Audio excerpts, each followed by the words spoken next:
here today in support of my brothers and sisters, mayors, managers, and selectmen from across the state in support of the governor's budget.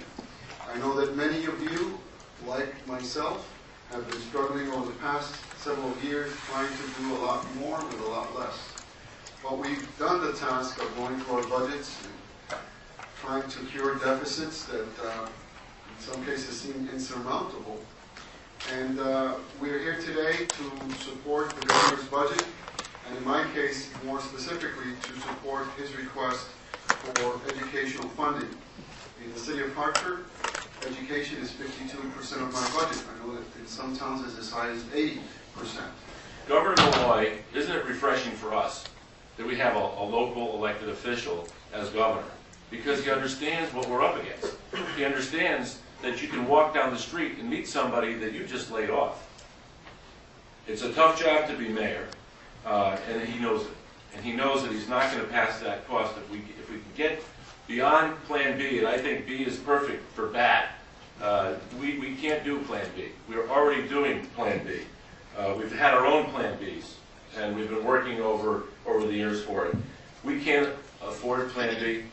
We need the labor unions in the state to support Governor Malloy in this budget, like they have supported the mayors and first selectmen in the state. So I'm very proud to be here to support CCM and Governor Malloy's budget, and I would urge swift passage of that budget, because all of us have already done our budgets, and we're waiting, trying to figure out what next year is going to look like. So we need it done, and we need it done quickly. Thank you.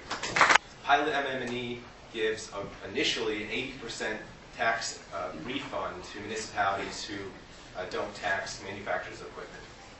There are millions of dollars in cuts specifically to towns like Torrington, East Hartford, Bridgeport, the towns that need the money the most, and the towns that have seen massive layoffs from manufacturers, have seen reduced hours, have seen their employees and employers take reductions. And yet we all have something in common.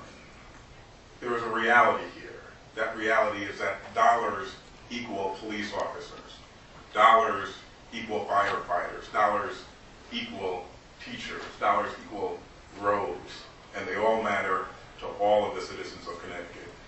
We are commonly charged, municipalities and the state of Connecticut, with creating an environment where Connecticut can grow jobs for the first time in 20 years.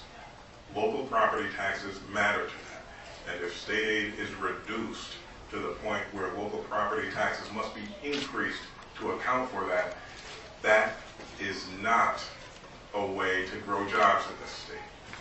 We have real needs, each and every one of us, each and every one of our communities, and each of our needs has to be addressed through a budgetary process. We need the state aid that has been promised in order to live up to those expectations and to fulfill those promises. We need this state aid, ECS, colleges and hospitals, MM&E.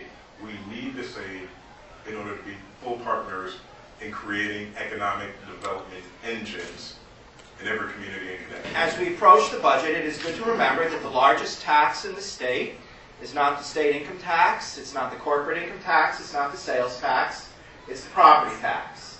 And families have to pay that irrespective of whether they're working or not, and irrespective of whether they're retired or not. The governor's budget provides some great first directions to revenue diversification, making permanent the real estate conveyance tax, use of dedicated proceeds of sales, and hotel and motel tax as well. Having a diversified set of tools in the toolkit is good tax policy, and we applaud the governor for that. Ultimately, this isn't about cutting and raising taxes. Connecticut needs to grow jobs in its economy. That will occur in these communities, communities that are able to ensure good public safety, solid public education for all of our kids, and a sense of hope and possibility. Governor has offered a straightforward budget to help us accomplish that. We look to all other leaders, elected and other kinds, to join with us in that effort.